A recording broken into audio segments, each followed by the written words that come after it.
ሰላም ሰላም ውድ አድማጭ ተመልካቾቼ እንደምን ቆይታችኋል? ይህ ማሂ ኢንተርቴይንመንት ነው።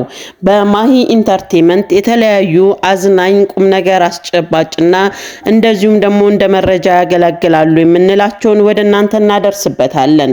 እንግዲህ እናንተም እስከ ዝግጅታችን ፍጻሜ ድረስ አብራችሁን በመቆየት ሰብስክራይብ፣ ላይክ፣ ሼር እያደረጋችሁ ከኛ ጋር እንድትቆዩ ስንል በትህትና እንጠይቃለን።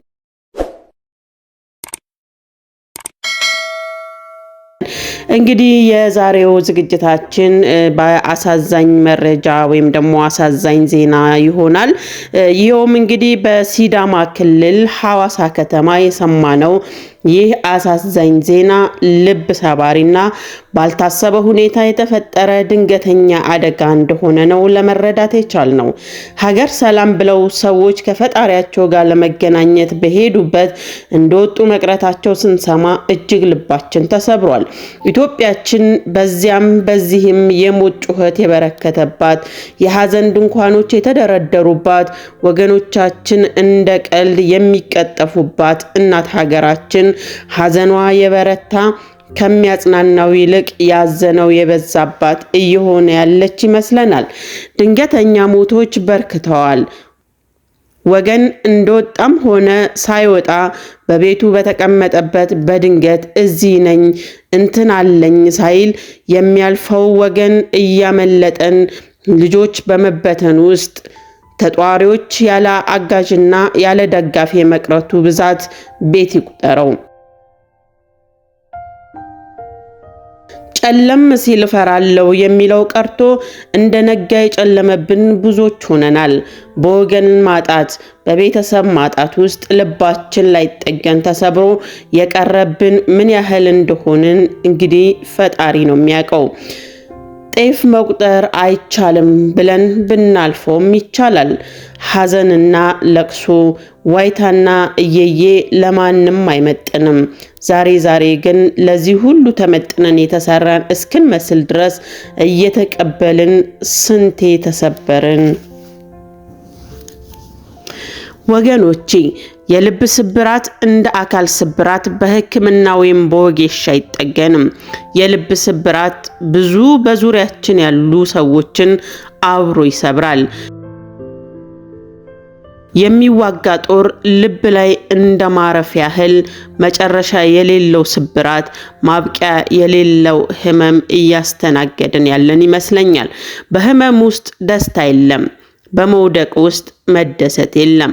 ከራሳችን፣ ከማህበረሰባችን፣ ከሀገራችንና ከፈጣሪያችን ጋር የሚያስታርቀን የጠፋም ይመስለኛል። በእነዚህ ሁሉ መሰል ነገሮች ውስጥ ሁሉም ነገር ከጉያችን እንደወጣ የምንገነዘብበት ይመስለኛል።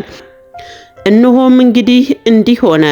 በሲዳማ ክልል ሐዋሳ ከተማ አስተዳደር ቱላ ክፍለ ከተማ ዶሬ ባፋኑ ተብሎ በሚጠራው አካባቢ በፍጥነት ሲጓዝ የነበረ ሲኒትራክ መንገድ ስቶ በአምልኮ ስርዓት ላይ በነበሩ ወገኖች ላይ በመውደቅ ባስከተለው አደጋ የ6 ሰዎች ህይወት ወዲያውኑ ሲያልፍ፣ በ3 ሰዎች ላይ ከባድና በ5 ሰዎች ደግሞ ቀላልና መጠነኛ አደጋ መድረሱን የክልሉ ፖሊስ መምሪያ ተናግሯል።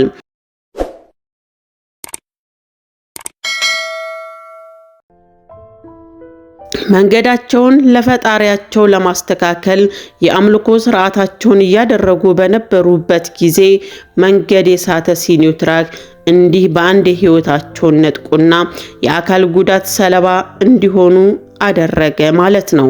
ቀኑ ሳይጨልም በጠራራ ፀሐይ ለአይን ያዝ ሳያደርግ ወገን የለፋበትን የድካም መንገዳቸውን ተወት አድርገው የሚግባቡበት ቋንቋ ከፈጣሪያቸው ለመገናኘት በተሰበሰቡበት በድንገት ከሐዋሳ ከተማ ወደ ዶሬ ባፋኑ በመጓዝ ላይ እያለ ከቀኑ 10 ሰዓት ገደማ ቱላ ክፍለ ከተማ ፊንጫ ቀበሌ በተለምዶ ቤተ መንግስት ተብሎ በሚጠራው አካባቢ ሲደርስ መንገድ ስቶ በመውጣት በአምልኮ ላይ በነበሩ ሰዎች ላይ ወድቆ አደጋውን ሊያስከትል ችሏል ይላል እንግዲህ የከተማው ፖሊስ። አደጋው ሊደርስ ችሏል ማለት ነው።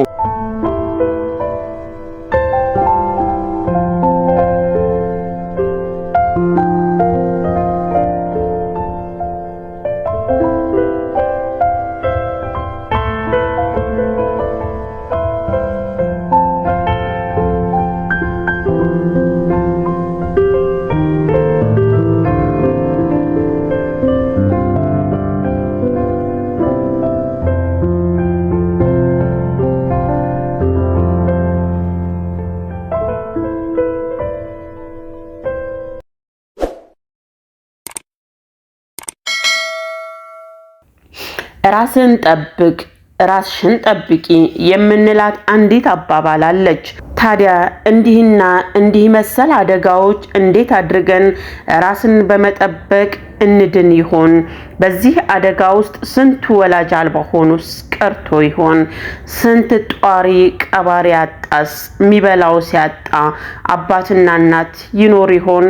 ስንቱስ በድንገት ህይወቱ ተቋርጦ ለአባትና እናት ወይም ደግሞ ለወገን ሐዘን ብቻ አሳቅፎ የሄደውስ ወገን ምን ያህል ይሆን? እናስተውል እያልን በድንገት ሁሉንም ነገር እናጣለን፣ ራሳችንንም ጨምሮ ማለት ነው። እንግዲህ ከዚህ ልንማር የምንችለው መሞቻችን፣ መሄጃችን፣ መሰናበቻችን መቼ እንደሆነ ከቶ የማናቅበት መንገድ እንዳለን ነው። ስለዚህ ለዚህ ሁሉ መልካምነታችንን አሳይተን በመልካም ሁኔታ ተገኝተን ለወገኖቻችን ደራሽ መልካም ሰሪ ቀሪው ትውልድ መልካም ዘርን ዘርቶ ማለፍ ምን ያህል ጠቃሚና አስፈላጊ እንደሆነ ነው ልንረዳ የምንችለው። እኛም የማሂ ኢንተርቴይንመንት የተሰማውን ሐዘን እየገለጽን የወገኖቻችን ምክንያት አልባ ሞት ማብቂያ እንዲኖረው እንመኛለን። አብራችሁን ስለነበራችሁ ምስጋናችን የላቀ ነው። ሰላም ቆዩልን።